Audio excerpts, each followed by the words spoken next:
Hello. So I am done with my day. Pretty much it's 6 p.m. and got my dinner obviously. Let's just do the dinner first.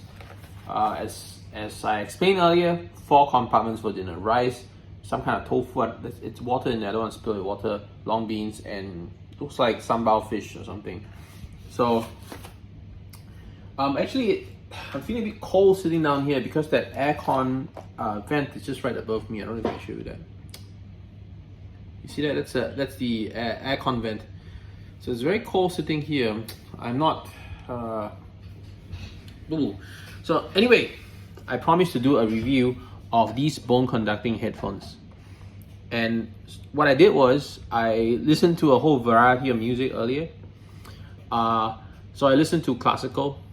I listened to Yo-Yo Ma. I even listened to Joe Hisaishi, and then I listened to regular pop songs that are just pop, and then I had some acoustic variants of the pop songs, and then I also listened to some drum and bass, slap bass guitar. I love that, and so what happens is that this thing, the only way I can describe the sound to you now is that it sounds like somebody over the phone. Okay, it sounds very very hollow. It sounds like somebody over the phone. So that's a characteristic of this. I just don't think they can make this any better because of the way it works. For some reason, I remember trying the Bose. Bose have these glasses that work sort of like the Oculus thing, where it's not really a bone conducting thing, but it's something that's basically sitting over here and piping the audio out. For some reason, I thought that sounded better, like piping the audio next to your ear from the Bose sunglasses. But anyway, these bone conducting things, I haven't had a chance to try it in a noisy environment, but I think this might work better than the Bose in those environments because of how close it is to your ear, so that even in a noisy place you could still hear your audio or your speech.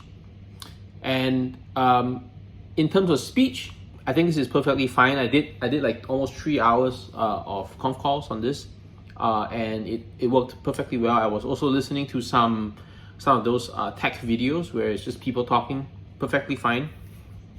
What it does not do well for sure is any type of music. So surprisingly, you might think that this sucks for classical, but in the middle range where it's like piano and violin, it's still quite. I mean, it's not nice like high definition, but you could still hear those things. It's still fair enough. You could use it for that kind of music. So Yo-Yo Ma, like cello, it sounds okay. Of course, it doesn't sound like a high quality cello recording, but there's nothing in Bach suite. It's just one cello. Something like Joe Hisaishi, like the piano sounded okay. It's not like you don't hear the brilliance of the piano, but it's just music, right? And if you just wanted to listen to some music while walking around, not too bad. But the weird thing is that the moment I listen to something that has a lot of bass, like pop songs, like freaking like Despacito or something like that, this thing vibrates. It vibrates and it actually feels a little itchy and ticklish. So it wasn't comfortable listening to things that are very heavy on the bass, like drum and bass, fail. Pop songs fail. Even like acoustic pop songs where there's people where maybe they have some kind of percussion or like a cajon kind of rhythmic backing. The vibration is a little too much for me. And so where it really excels is like the mid-range and speech. And I think just for conf calls, this is the perfect thing to have.